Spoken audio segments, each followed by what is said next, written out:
Hey everybody, this is Brian Tro coming to you from Mossy Creek Fly Fishing with your fly fishing forecast. The date today is Monday, January the 9th. Hope everybody had a good week and weekend. The good and decent winter fishing conditions continue through this week. So we've got another pretty nice week, several mild days mixed in, a couple days where it's seasonal. But any week where we've got a couple days of 48, 52, 54 degrees for highs in the dead of January, it's pretty awesome. I mean, if you look at most years, this week and next week are typically the coldest weeks of the entire season. So for us to only have a few nights in the 20s and highs in the 40s, highs in the 50s, looks like another chance of rain coming, maybe Wednesday, Thursday. It's all good. It all means really, really good fishing, particularly trout fishing, for the next week ahead. So let's get to it a little bit. You know, a lot of roller coaster temps for this winter. We've had some of the coldest nights we've ever had. We've had some of the warmest days we would normally have. So it's really important to talk about temperature, water temperature specifically, and making sure that everybody has got a stream thermometer that they take with them when they go to fish in the winter.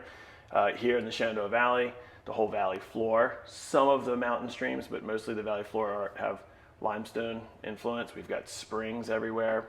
So there are a lot of streams in the area that could be 7, 8, 9, 10 degrees warmer or cooler than a stream not too far away. Those temperatures make a really, really big difference in the fish and the metabolism of the fish this time of year and when they eat. So it's not just the time of day, and it's not just the temperature of the day. A lot of it has to do with the elevation you're fishing at and whether it's got warmer springs coming in. The groundwater temp here in the valley is 55 degrees, and so in the winter that spring water may be like 50, which is really, really warm on a 20-degree morning. So everybody carry a stream thermometer with them. Use that stream thermometer. You know, the further away you get from freezing, the better the metabolism of the fish. That can help you make decisions about what you're fishing with. The warmer it gets, the more they may be willing to chase a streamer stripped fast across the pool.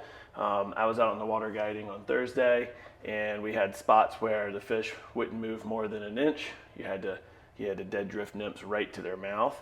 And then we had other pools and other stretches where the fish wanted to swim 5, 6, 7 feet and chase an aggressively stripped streamer. So it's going to be winter for a while, and we're going to be on this roller coaster for quite a while. And so it's really, really important that you all pick your days, pick your time of days, pick your location, and have temperature in the front of your thoughts when you are picking all that stuff, all right, and picking your fly. So delayed harvest streams are fishing well. Our water levels are really, really good for this time of year. We've really come out of the fall drought nicely, and like I said, we keep getting rain, which is only going to help. We've had guys out on the bigger rivers, the James and the Shenandoah. The water levels are really good. The water clarity is good.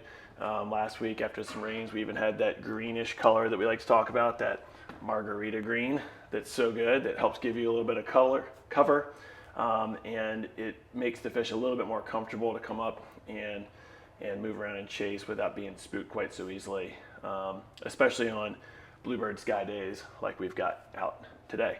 So mountain trout fishing is quite good.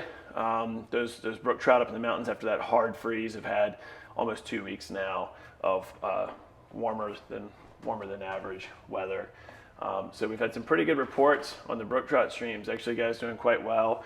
Folks catching fish on emerging caddis. So make sure you've got your caddis nymphs and your caddis emergers and your caddis dries. You can catch one here or there on those. Blue wing olives, as always, are super important. So from the brook trout streams to the stock delayed harvest streams to the spring creeks, good water levels, decent water temperatures. Get out there and enjoy it. I'm sure old man winter is going to smack us in the face at some point soon, but the good news is for the next at least 4 or 5 days, the forecast is looking pretty good. All right, a couple other things I want to talk about this week. Coming up this coming weekend is the Virginia Fly Fishing and Wine Festival. So for those of you who are familiar with it and go every year, we will see you there. If you have anything that you need from us, let us know this week. We'll try our best to get it to you. But we're going to have basically we're basically building a store like we normally do, just north of Richmond, this coming weekend for Saturday and Sunday. Guides will be there for you to talk to about guide trips, lessons, etc. For those of you that are newer to the sport of fly fishing shows are an awesome use of time in the winter when the fishing's a little bit slower to get out there and learn from some of the best.